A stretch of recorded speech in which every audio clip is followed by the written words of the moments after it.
Good afternoon, everyone. I want to welcome everyone to my Environmental Leadership Incubator ELI project. Today we're going to be looking at a spatial analysis of fishing vessels in Santa Barbara Marine Protected Areas, MPAs, Education, Enforcement, and Vulnerability. My name is Cesar Martinez, and I'm a third-year Political Science and Environmental Studies double major. I want to mention that this story map specifically for this presentation was made on ArcGIS, which is probably one of my favorite ways to tell stories and presentations as it's very interactive. And at the end of this presentation, there's going to be a QR code for you to ask any questions, comments, or feedback. And additionally, it'll link you to this very presentation, which I heavily encourage to view on your own.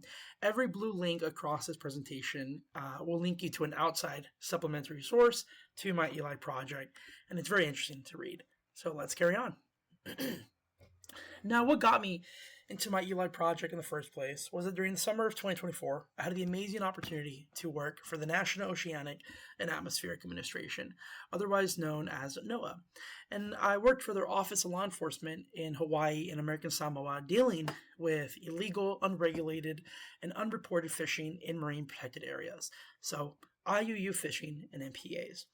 And while I was out there, I really fell in love with what I was doing, these different land and sea patrols. And when it came to ELI, I wanted to ground my work into something that was a little more local and more accessible for my key target audience.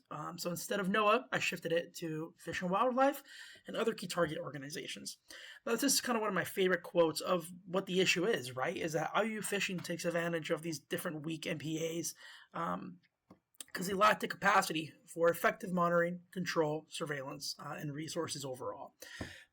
Now, here's a brief overview of some of the regional marine protected areas, right? Any area of the marine environment that's been reserved by the government for the protection of all or partial cultural or natural resources that lie within. Now, there's 5 different types of marine protected areas, and today for my ELI project, we're going to be looking at state marine conservation areas. This is one of my favorite maps that showcases locally the different MPAs. You have Campus Point MPA, which is right off UCSB.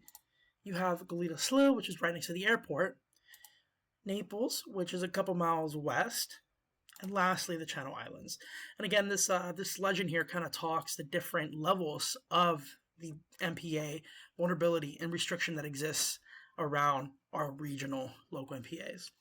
Now, my main ELI project dealt with a spatial analysis of our local MPAs in the Santa Barbara region that was designated to support Santa Barbara channel keepers, regional fish and wildlife officers, and other MPA watch groups in identifying areas of high vulnerability and risk. My project aimed at informing these different organizations where to better allocate their resources to target the different risk behaviors of human impacts that were affecting and are affecting these MPAs. Now, as you can see, my mountaintop goal was broken into the creation of different seasonal maps and identifying these different fishing behaviors and gaps in environmental enforcement along California's coast, again, to better aid fish and wildlife and these other key target organizations in supporting their mission of environmental justice, equity, education, and enforcement. My mountaintop goal was further subdivided into my SMART goal, the creation of 4 seasonal maps, 1 map per season as the data became available, achievable through ArcGIS Pro, and kind of this quarterly progress culminating in our symposium, May 2026. Now, my ELI journey was not really easy to say. I think early January was one of the biggest challenges where I really had to sit down and focus on what exactly I wanted to look at for my data factors, the different MPA boundaries, the recreational fishing access, vessel traffic, which was AIS, enforcement data, and even ecological vulnerability. Now, one of the biggest issues that I came across was that a lot of this data was not publicly available, or I just didn't have access to it, or it just didn't exist. And I think that was one of the biggest things where I had to realize I had to work with the data that was accessible, and I had to mitigate what I wanted to do versus what I could have. March dealt with reaching out to these key target organizations and communicating my ELI project and my vision for it to identify the change-making purpose of what they would do with these maps and whether it would be beneficial to them or not, and which sections or timelines or what exactly should I analyze in this so they could get the most out of my ELI project. April dealt with the actual creation of my spatial analysis and the different AIS data. And lastly, May was the communication of my actual ELI project and findings with these key target organizations. Now, these were my main ELI project results. Figure 1 showcases fishing vessels near or in Campus Point, MPA from 2020 to 2026. Every dot here represents a fishing vessel. The MPA is a shaded region, and then there is a buffer zone 500 meters out and 1 kilometer out. Figure 2 showcases the different AIS vessel tracks that you can see from 2020 to 2026. Now, the main meat of my Eli project was Figure 3, these 4 different seasonal maps from fall, winter, spring, and summer.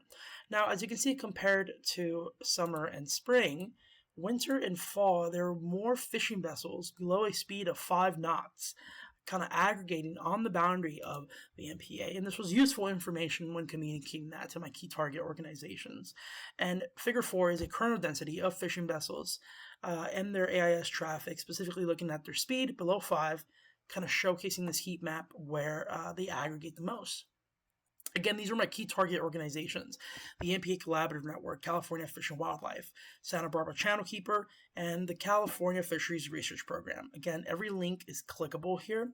It'll take you to their mission statement and the kind of work that they do. Now, why does fishery enforcement matter anyway? It doesn't only matter to these local networks, but it's an international issue.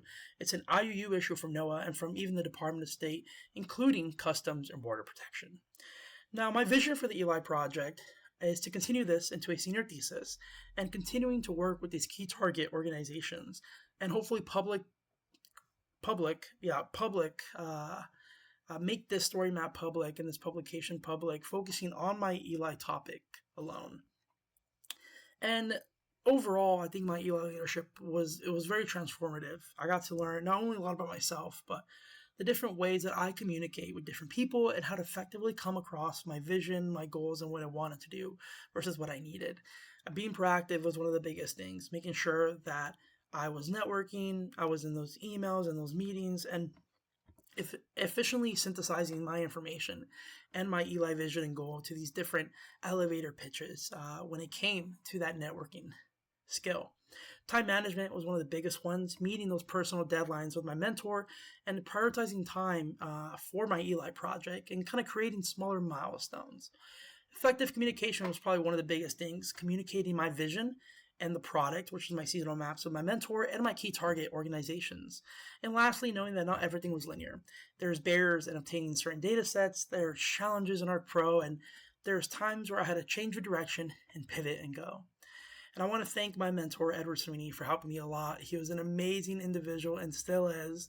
And none of this would have been possible without him. Once again, I've been Angel Martinez. Please scan this QR code to provide feedback and comments. And thank you for listening to my Eli presentation.